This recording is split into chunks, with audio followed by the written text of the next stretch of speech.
Now, carrying on with our summit, we have a panel discussion on Metaverse for education, how we can replicate the model of education in the Metaverse, benefit from the success in art and culture to innovate a new education model in the Metaverse, and how to use Metaverse to disrupt education, opportunities, challenges, and roadblocks. And we have expert guest speakers to join us on the panel now.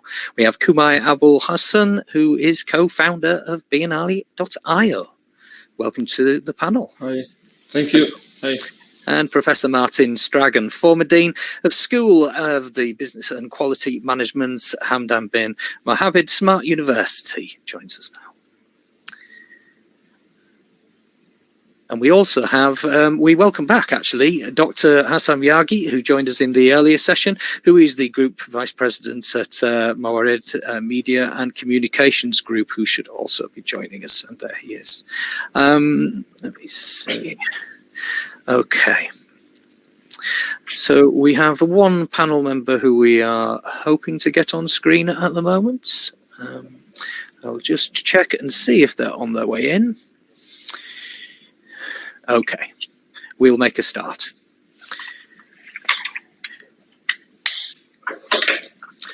So, Kumai, it's good to see you here, and I've already spoken to Hussam on one session already, so I'm going to start with you if that's okay. Kumai, what is the difference between metaverse schooling and online learning? Well, this is big. It is. Yeah. Perhaps we could start with what is the impact of these emerging technologies on the future of education within that question? I think it's all connected. First, let's differentiate schooling from education. I think this is a big thing we should do from the start, because there's a lot of mix between the two concepts. So here we are talking about its impacting on education, or the impact on schooling. I'll keep the education apart and look at the schooling system.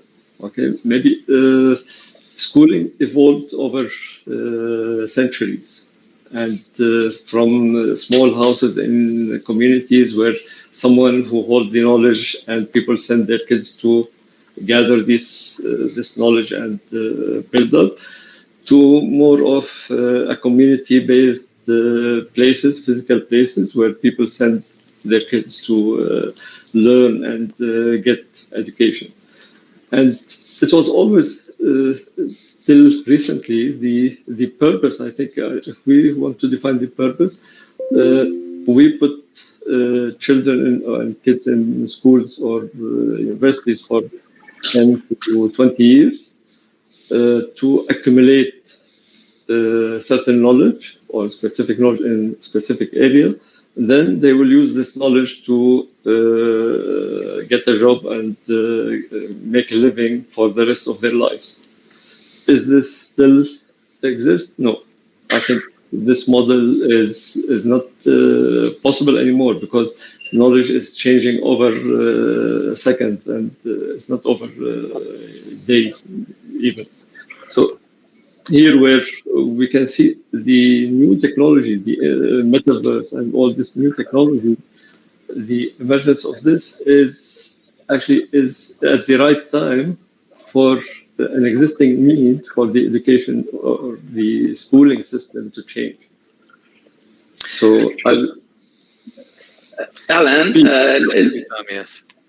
Yeah, Kumai brought a good point. He said, are we talking about education or schooling? And the two could overlap, but there's definitely a difference. For education in general, I believe the metaverse is perfect. For schooling, some of the scholars out there, they have the thesis that metaverse could replace schools. I am, as a parent, and I was an educator about 30 years ago, against the idea of replacing physical schooling. We definitely need physical schooling, because kids at that age, below 18, they learn also from interacting with each other. And we saw from the pandemic and the lockdown period how some kids, they suffered mentally because they were working, of course, online. Yet the metaverse, I believe, will add, if used properly, it will have a big positive impact on the teaching and learning experience. Why? Because it could add lifelike examples, enriched material. It could help the students interact more, much freer than when they are constrained in a classroom. So would you say that there is a value to the more casual learning rather than rigid schooling, or are both there available in the metaverse? Where do you think we are with that, Kumai? I think I agree with because some schools should remain, but the model of school should change. I think this is how we look at it, because we still need this friction. The kids need to build some social skills, some physical interaction. And here we go back to your first question, the difference between online schooling and metaverse. I think what metaverse is different because metaverse gives us more intuitive, more immersive kind of experience that is not available in video conferencing. In video conferencing, I am behind the screen. I can switch off my video camera and I am isolated. But in the metaverse, I am more lifelike kind of experience. So for the kid, it's also a rich experience. So maybe schools in the future will be just the play areas or recreation spaces. We don't need the classes because in metaverse we can have much richer class experience. I can have all kind of aiding learning aid materials existing in the class at a very cheap price. But in the school, let it be a place where they gather, where they interact. So it'll be completing the experience, not the essential part of the experience. True. The metaverse makes learning more fun. And of course, psychologists had proven it a long time ago. The more fun the learning is, the longer we retain the information. Absolutely. I'm working in a project within Overspace at the moment and Pangalactic on metaverse education, and we're working with children all over the world in 197 countries. Do you think, from your perspective, is this something which is going to happen more? Is this a globalization of schools, or do you not see it going that way? What do you think, Kumai? Amazing. If we look at the physical schools, the reach of the school is like a radius of a few kilometers from that place, to serve the community. And this is where this new change, like this new opportunity for schooling they can compete on a global level. If I have a nice environment, if I invest in gamifying my environment, and if this is certified and regulated, so someone living in Far East or Far West can attend the school in Dubai, and at the end they are getting the grades, if the grades will remain. This is another matter, but at least at the moment, they can get certified, so they are prepared to continue their life with the requirements. So this is a great opportunity for schools. So they should not look at it as a challenge. The new metaverse is replacing us. I think they should look at it as an opportunity to research. It's similar to what happened when Amazon appeared. Some bookstores, they rejected this, and some they invested in more online programs. And the ones who invested, they still exist. The others, they disappeared, yeah?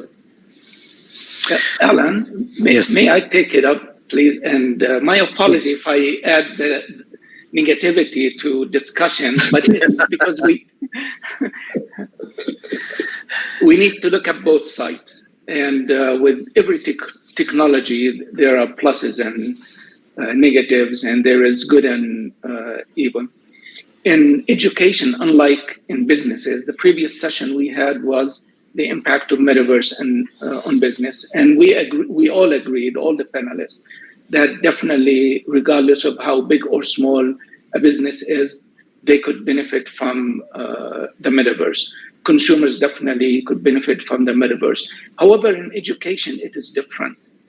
Healthcare could benefit, but education is different. Why? Because it's heavily regulated, meaning a kid goes to school to get a diploma, correct? That diploma is regulated by the Ministry of Education in the territory that the student goes to. So if my kid goes to school in Saudi Arabia, the curriculum in Saudi Arabia is different from the curriculum, say, in Australia. So how could a kid take classes from Nigeria, Australia, India, Saudi Arabia, and then end up with a diploma? I don't believe education, regardless how much we wish and we dream, that one day we will have a global certificate. Even the IB system, the international baccalaureate system, it is global, but still you have to sit and take exams and what have you. The Metaverse in education, I believe, will supplement, will enhance the learning and teaching, but it will not replace. Even if we wish and we dream about it, we could have a Metaverse online school to give a certificate in a specific subject, but not to get a high school diploma. It will be difficult in my assessment. I think. Okay, now it's heating up between optimism and, I think it will be, the education system will be pushed to change. This is the difference. For the last 40 years with internet in hand, online education wasn't able to exist until we had the lockdown. Yeah. So sometimes circumstances push the regulators and push to take action. And I think even at the level of government, they start seeing the need to restructure. About the new structure of the education ministry and the education for the future.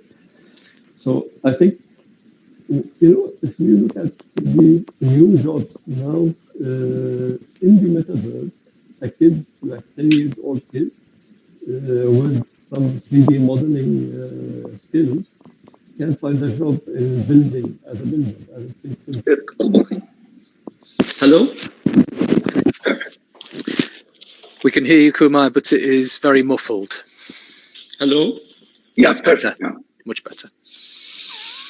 So I was telling the job and career path is changing. Now a 10 years old kid with some 3D modeling skills can be a builder in the metaverse. And this kid might generate income more than his parents.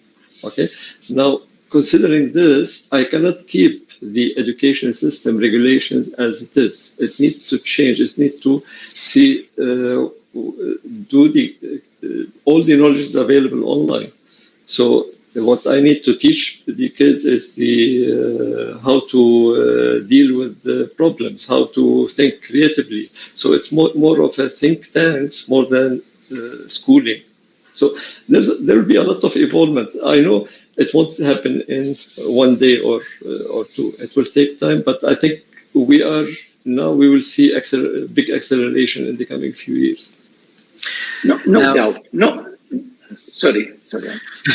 I was just going to say that obviously education has a vital component called teachers, and how are traditional teachers going to face this change, the impact on the teaching jobs market, and what you need to show to be able to move on in the future job market? Should I take it up? Yes, go on. Yeah.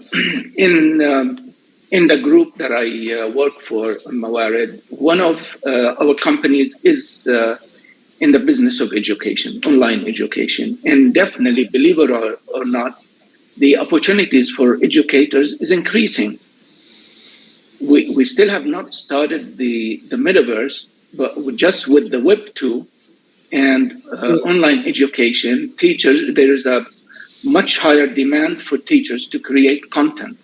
So imagine next level with the Metaverse, the teachers will be spending hours and hours, much longer than they're spending on Web 2, where they are recording a session like this one. They'll be more engaging. They'll be showing real life examples in their sessions. So in return for the longer period of time they will be spending to create the content for the Metaverse, they will be compensated, which means they'll get more money. And definitely we will need a lot more, because the Metaverse content is a lot more complex and time consuming to build. So what could be done with one teacher for the current technology for Web 2 might need 3 different teachers to create the same content. So I believe teachers don't have to be afraid of the Metaverse. I am a firm believer it will not replace them. Just like AI, some people thought AI would replace humans. On the contrary, AI is creating a lot more jobs than without. Yeah. I totally agree, and I think I will add to this the opportunity now and this, we had this experience in the art and culture industry. There is big chunk of the cost or the budgets of schools going for to finance the real estate or to cover the cost of the physical place. Now, if we move more to a spatial spaces or Metaverse, this investment can be diverted into investing more in the teaching staff, and I think this will create a big difference, because they will get what they deserve. They will their efforts will be really rewarded as it should be. Now, normally, as a chair, I wouldn't talk very much and chip in my own content, but as Martin Stragan is now unable to definitely join us, I will chip in just a little. So I'm responsible for education at Pan Galactic, and we are trying to solve some of the issues to be able to move forward with what we're doing, and teaching is one of them. And one of the issues is time zones. So having a group of children from all over the world in a space together, it's a different time of day, and for teachers, burnout is definitely a threat. So, any thoughts on that, Kumar? Actually, we are facing now in Ben Ali. We have the initial group of artists. We have 138 artists from 40 countries. So it's impossible to have them all in one session. Yes. I can say it's very, But if I look at the positive side, we can have, we are managing to have like 2 or 3 sessions in different timing, and this is covering. So I think it's manageable. It should not be a roadblock, and the benefit overcome the challenges. The challenges. Yeah. Also, it doesn't have to be live all the time. It could still, with the metaverse, it could be pre-recorded. Yeah. So it is beautiful that having the metaverse where it brings different cultures together. It exposes students to different cultures in the world. It brings students from different countries into one group. It is a beautiful experience that we're looking forward to. Yeah. Absolutely. There's just always that temptation to try and completely re-engineer it, and it seems almost a failure to go back to saying, okay, well, we'll have some recorded content because that's one of the things we use now. But yes, there's no need to throw out the current education system just for a new one, of course. That is true, Alan. That your last statement should be underlined, which we don't have to throw away the current education system. Definitely, we need to enhance the current education system. Maybe it needs to be re-regulated, redone, but definitely not throw it away. Us as parents and also technology advocates, we should be socially responsible. Pushing for a 100% education system on the metaverse or online in general is not a good thing. It's not something that we as technology people and as parents and socially responsible citizens of the world, we shouldn't discourage it. Some other big corporates, without naming them, they want our generation or Gen Z and future generation to be glued to their devices. That is very unhealthy. We don't want our grandchildren to become robots or socially illiterate. No, absolutely not. We need to still physically tend to plants and other things in life. Yeah, but I think, I don't know if I have more time. Yes. I want to add to I think the concept of social experience will change.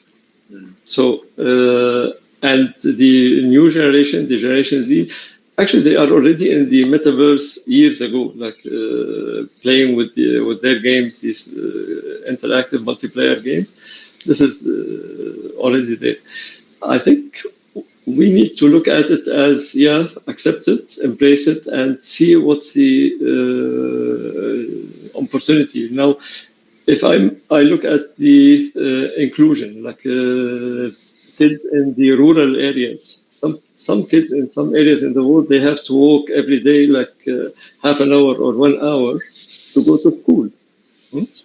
And for these, if the government start investing in connectivity, like 5G, or these kids, they can join very brilliant schools in brilliant places, okay, and they can get very high quality education, better than the school they are going to, without moving from their home. If I see it this way, I see I have to be optimistic here and make the dream big. I'm afraid, Kumai, we'll have a generation that has excess weight, less healthy from less exercise, because they'll be spending 8 hours plus on their tablets, sitting down. Okay, so now I think if we move to talk about the business of education, there is two customers. We have the parents and we have the kids. So, and here where I think the big challenge is, because for the parents, school exists, so we can, and sometimes it's kind of a daycare facility where we put our kids in a safe place while we are busy with our jobs, with working. Yeah. So, is this something we should rethink? I believe so. I think parents should start rethinking this model and see how they can train their kids to adapt more healthier behaviors while they are sitting and using their iPad. So they can put the iPad on a treadmill and have the class maybe. Now, on this subject of kids and parents, the metaverse is showing very positive participation by introvert personalities. And is this an opening, a window for students for equal opportunities, for the ones who are less able to come forward normally in physical school? The impact on mental health and well-being may be that this is good for people who struggle with normal education. No doubt. Kumai. I think this. Again, I will use my experience in the art. Artists are usually introverts, and they are not the talkative people. They are not. But when you see them in the metaverse, you see them very, very open. You see very extrovert people. So, and I think it's proven now that in this virtual place, there's more equality because the physical condition or the mental condition is not there. So I can be the person I want to be without any barriers, without any fear. And this is, I think, there's many studies now happening on how this helping people with some mental disability issues or. And even how people interact with them is also like if someone with a minor Down syndrome, I don't need to see the pity look at people's faces when they meet me, yeah? Because now they see my empathy. So it might have a positive impact, boost their morale, or what have you. Yeah, it depends, of course. It depends on the disability, of course. It does. But in general. And there's a question just come in from the audience. It says, is Metaverse going to isolate my kids in a virtual world without real touch of a friend or a guide? Hussam, would you like to carry on? Because that does relate to what we were just saying. Yeah, we just finished arguing, Kumai and I. Indeed. Of course, I'm a technology guy, and I make my living from promoting metaverse and new technologies. That's where I make my living. But still, again, the point is we have to be socially responsible. Socially responsible, that means we shouldn't just force and choke technology down the throat of everybody. We should sometimes not put it all away and put just a little bit of technology, meaning in education and when it comes to our kids. And that's who we sacrifice our lives for. We should force them or encourage them to do more physical work, more people-to-people interaction. No way we can prevent them from being online, whether it's the current Web 2, whether it's the current video games, or the upcoming metaverse. That's a natural evolution. They are already using GTA 5 and all the advanced metaverse type video games. They have been using them for the past 5 years or so. So they are ready for the metaverse. But our role as parents is to encourage them to use less of that and start interacting physically with other people, because I'm a firm believer, physical interaction, it helps build the character. Plus, it's good for the health. They need to move. They need to get out of their chair. Their eyesight needs to see something far more than just the 30 centimeter screen. Well, unfortunately, we're out of time, but there is one last question. But we can actually say one thing about this. It says, wouldn't the growth of Meta also mean the growth of the technologies to include wearables that move our kids? And of course, anyone who was listening to Sunny in the previous panel session will know that that's exactly what they're working on. Exactly. So I think we are moving to a mixed reality space where Indeed. It's not they are sitting in front of a device. They will have it everywhere. Yeah. Thank you very much, Kumai and Hussam. Thank you very much for joining us. Pleasure. It's been a fascinating discussion. Pleasure. Thank you. And now we shall move on to metanomics, the race to capitalize on the new